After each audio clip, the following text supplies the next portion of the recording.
Hello students, कैसे हैं? आशा करता हूँ अच्छे ही होंगे। दिनांक 5 जून 2020 को जो लेक्चर आपको मिला उसमें क्षितिज भाग 1 के पाठ 1 दो बैलों की कथा में प्रश्न संख्या 5 से 8 तक के प्रश्नोत्तर पर चर्चा रहना बाकी रह गया था। उसमें चर्चाएं नहीं हो पाई थी। तो लीजिए, अब आज उन प्रश्नोत्तरों पर ही हम चर्चा करेंगे। प्रश्न संख्या 5 है, किन घटनाओं से पता चलता है कि हीरा और मोती में गहरी दोस्ती थी? इसमें कई घटनाएं आई हैं जिनसे ये पता चलता है कि हीरा और मोती में गहरी दोस्ती थी। उनमें पहली घटना है, तो आप लिख सकते हैं कि निम्न घटनाओं से पता चलता है कि हीरा और मोती में गहरी दोस्ती थी। नंबर 1, दोनों एक साथ गाड़ी में जोड़ते जाते तो दोनों एक साथ फिर से सुनिए, दोनों एक साथ गाड़ी में जोते जाते थे तो यह कोशिश करते थे कि गाड़ी का अधिक भार दूसरे साथी के कंधे पर न आकर उसके कंधे पर आए। पहली घटना, दोनों एक साथ गाड़ी में जोते जाते थे तो यह कोशिश करते थे कि गाड़ी का अधिक भार दूसरे साथी के कंधे पर न आकर उसके कंधे पर आए। दूसरी घटना, गया ने हीरा के नाक पर डंडा मारा तो मोती से सहा न गया, वह रस्सी, जुआ, जोत सब लेकर भाग पड़ा। गया ने हीरा के नाक पर डंडा मारा तो मोती से सहा न गया, वह हल, रस्सी, जुआ, जोत सब लेकर भाग पड़ा। तीसरी घटना, नंबर 3, जब मटर के खेत में मटर खाकर दोनों मस्त हो रहे थे तो सींग मिलाकर एक दूसरे को ठेलने लगे। जब मटर के खेत में मटर खाकर दोनों मस्त हो रहे थे तो वे सींग मिलाकर एक दूसरे को ठेलने लगे। नंबर 4, जब उनके सामने विशाल काय सांड आ खड़ा हुआ तो दोनों ने एक दूसरे का साथ देते हुए उसका मुकाबला किया। जब उनके सामने विशाल काय सांड आकर खड़ा हुआ तो दोनों ने एक दूसरे का साथ देते हुए उसका मुकाबला किया। नंबर 5, मोती मटर के खेत में मटर खाते खाते पकड़ा गया तो हीरा उसे अकेला विपत्ति में देखकर वापस आ गया और वह भी मोती के साथ पकड़ा गया। वह भी हीरा के साथ मोती के साथ पकड़ा गया। फिर से देखिए, मोती मटर के खेत में मटर खाते खाते पकड़ा गया, हीरा उसे विपत्ति में देखकर वापस आ गया, वह भी मोती के साथ पकड़ा गया। और नंबर 6, कांजी होश में हीरा ने दीवार तोड़ डाली, उसे रस्सियों से बांध दिया गया।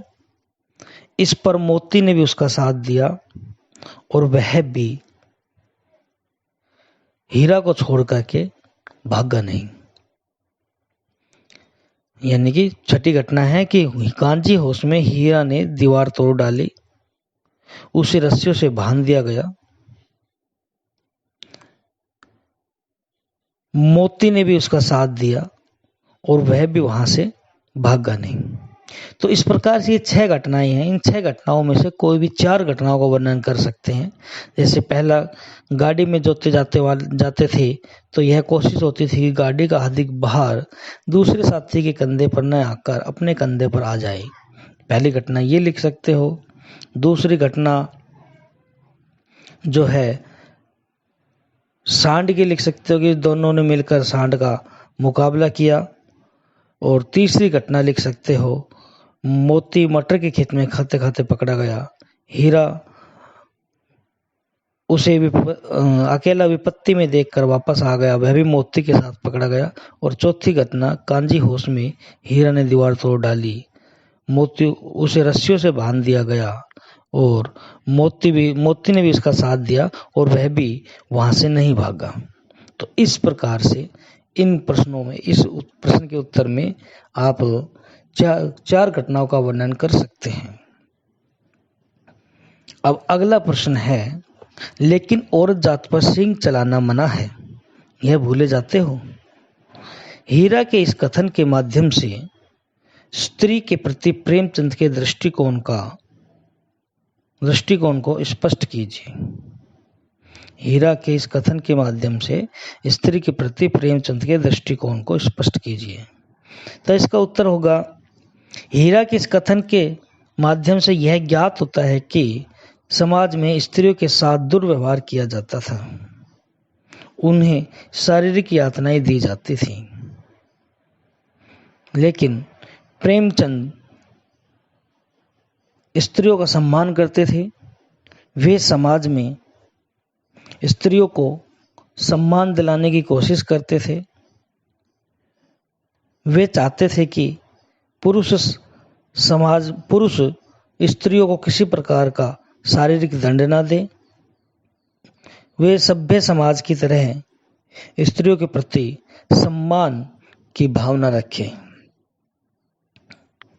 फिर से देखेंगे, हीरा के इस कथन के माध्यम से यह ज्ञात होता है कि समाज में स्त्रियों के साथ दुर्व्यवहार किया जाता था, उन्हें शारीरिक यातनाएं दी जाती थी, लेकिन प्रेमचंद स्त्रियों के प्रति सम्मान रखते थे।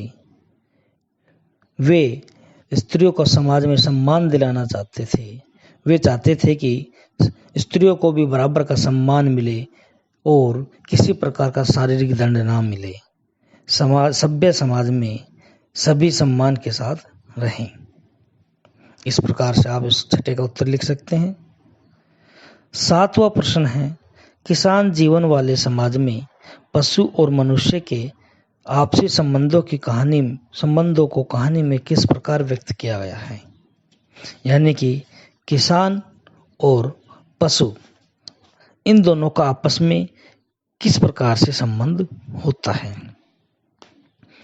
तो इसका सही उत्तर है कि किसान जीवन में पशुओं और मनुष्यों के आपसी संबंध बहुत गहरे और आत्मीय होते हैं। किसान जीवन में पशुओं और मनुष्यों के आपसी संबंध बहुत गहरे और आत्मीय होते हैं। किसान पशुओं को घर के सदस्य के भांति प्रेम करते हैं और पशु अपने स्वामी के लिए जी जान देने को तैयार रहते हैं। किसान पशुओं को घर के सदस्य के भांति प्रेम करते हैं और पशु अपने स्वामी के लिए जी जान देने को तैयार रहते हैं। झूरी हीरा और मोती को बच्चों की तरह स्नेह करता था, तभी तो उसने उनके सुंदर सुंदर नाम रखे, हीरा और मोती। हीरा और मोती भी अपने मालिक के लिए सब कुछ करने को तैयार थे। हीरा और मोती भी अपने मालिक के लिए सब कुछ करने को तैयार थे। और जब हीरा और मोती वापस लौटकर अपने थान पर आ जाते हैं तो झूरी का हृदय आनंद से भर जाता है। जब हीरा और मोती वापस लौटकर अपने थान पर आ जाते हैं तो झूरी का हृदय आनंद से भर जाता है। इससे पता चलता है कि किसान अपने पशुओं से मानवीय व्यवहार करते थे। इससे पता चलता है कि किसान अपने पशुओं से मानवीय व्यवहार करते थे। एक बार फिर से देखेंगे, किसान जीवन में पशुओं और मनुष्यों के आपसी संबंध बहुत गहरे और आत्मीय रहते हैं। किसान जीवन में पशुओं और मनुष्यों के आपसी संबंध बहुत गहरे रहते हैं। किसान पशुओं को घर के सदस्य के भांति प्रेम करते हैं और पशु अपने स्वामी के लिए जी जान देने को तैयार रहते हैं। झूरी हीरा और मोती को बच्चों की तरह स्नेह करता था, तभी तो उसने उनके सुंदर सुंदर नाम रखे हीरा मोती। और पशु भी अपने मालिक के लिए बहुत अधिक मेहनत करने के लिए तैयार रहते थे, सब कुछ करने के लिए तैयार रहते थे। जब हीरा और मोती लौटकर वापस अपने थान पर आ खड़े होते हैं तो झुरी का हृदय आनंद से भर जाता है। इस प्रकार इससे पता चलता है कि किसान अपने पशुओं से मानवीय व्यवहार करते थे। अगला प्रश्न है, इतना तो हो ही गया कि 9-10 प्राणियों की जान बच गई, वे सब तो आशीर्वाद देंगे। मोती के इस कथन के आलोक में उसकी विशेषताएं बताइए। इसका उत्तर होगा, मोती स्वभाव से उग्र किंतु दयालु बैल है। मोती स्वभाव से उग्र किंतु दयालु बैल है। वह किसी पर भी अत्याचार होते देखकर उग्र हो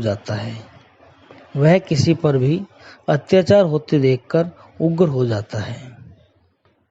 कांजी होश में उसने कैद पशुओं पर दया करके बाड़े की दीवार तोड़ डाली और उन्हें आजाद कर दिया। कांजी होश में उसने कैद पशुओं पर दया करके बाड़े की दीवार तोड़ डाली और उन्हें आजाद कर दिया। इस पर हीरा ने उसे चेताया कि अब उस पर मुसीबत आएगी, उसे भी रस्सियों से बांध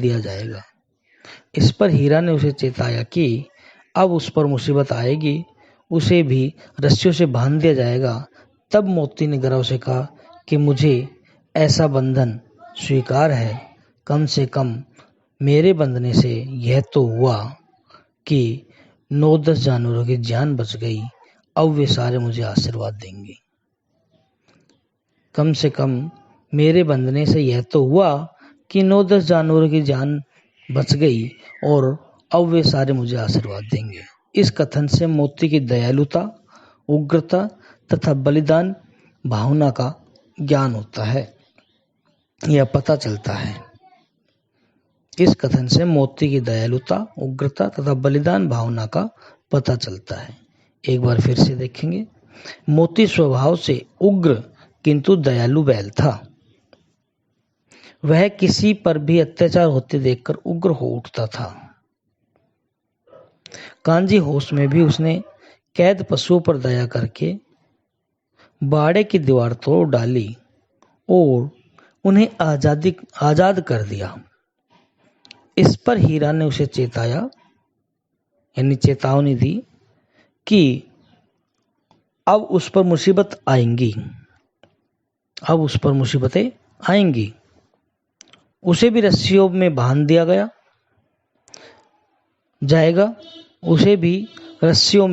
जाएगा। तब मोती ने गर्व से कहा, मुझे ऐसा बंधन मुझे स्वीकार है, कम से कम मेरे बंधने से यह तो हुआ कि 9-10 जानवरों की जानें बच गई, वे सारे मुझे आशीर्वाद देंगे। इस कथन से मोती की दयालुता, उग्रता तथा बलिदान भावना का पता चलता है। इस प्रकार से प्रश्न संख्या 5 से 8 तक पर आज हमने चर्चा की। 9-10 हम पहले कर चुके हैं और इन्हीं प्रश्नों के साथ आज ये हीरा और मोती पाठ के सभी प्रश्नोत्तर पूरे होते हैं। आशा करता हूं कि आप पहले की तरह मन लगा करके प्रश्नोत्तरों को अपने ध्यान से सुनते हुए, पढ़ते हुए अपनी फेर कॉपी में करेंगे। काम पूरा कर लीजिए। ये शायद अगर 8 जून तक का होमवर्क की बात की जा रही है, लेक्चर की बात की जा रही है, तो ये आपका आखिरी लेक्चर है और अब तक का सारा काम आपकी कॉपी में हो जाना चाहिए। गर्मियों की छुट्टी में अगर हॉलीडे होमवर्क मिलेगा ही वो तो उनको भी कीजिए, तरीके से कीजिए। और होमवर्क में भी एक प्रश्न तो यही है कि पढ़ाए हुए पाठों का दोहरान कार्य यानी कि फिर से फेयर कॉपी में करना है। तो जिन बच्चों ने पहले से ही फेयर कॉपी में कर रखे हैं उन्हें दोबारा करने की आवश्यकता नहीं है। और जो हॉलीडे होमवर्क मिलेगा इसके अलावा एक हॉलीडे और अलग से जो हॉलीडे होमवर्क मिलता है, लिखने का जो काम मिलता है, उसके लिए आपको एक छोटी कॉपी पतली वाली, जैसे हम टेस्ट कॉपी बोलते हैं, उस प्रकार की एक कॉपी बना लीजिए, उसमें सारा काम कीजिए अलग से। आशा करता हूँ कि आप मेरे द्वारा कही हुई बातों को समझ रहे होंगे और उसी के अनुसार काम करेंगे। हॉलीडे होमवर्क जरूर करना है, प्रश्नोत्तरों का काम फेयर कॉपी में जरूर करना है, और अपने घर पर रहकर ही, जब तक स्कूल नहीं खुलते हैं तब तक अपने घर पर रहकर ही अपने आप को सुरक्षित रखेंगे और काम करते रहेंगे, पढ़ाई जारी रखेंगे। छुट्टियों का मतलब ये नहीं कि मस्ती, पूरे टाइम मस्ती होती है, मस्ती भी कीजिए, लेकिन पढ़े हुए पाठों का दौरान कार्य, जो भी हॉलीडे होमवर्क दिया जाएगा उनको कीजिए।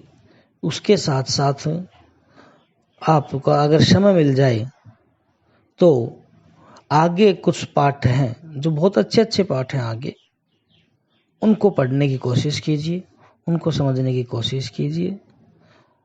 और इसके अलावा हिंदी से संबंधित कोई एक्स्ट्रा बुक मिल जाती है, कोई दूसरी पुस्तकें मिल जाती है, तो उनको भी पढ़ते रहिए, ताकि आपकी नॉलेज बढ़ती रहे, आपका ज्ञान बढ़ता रहे।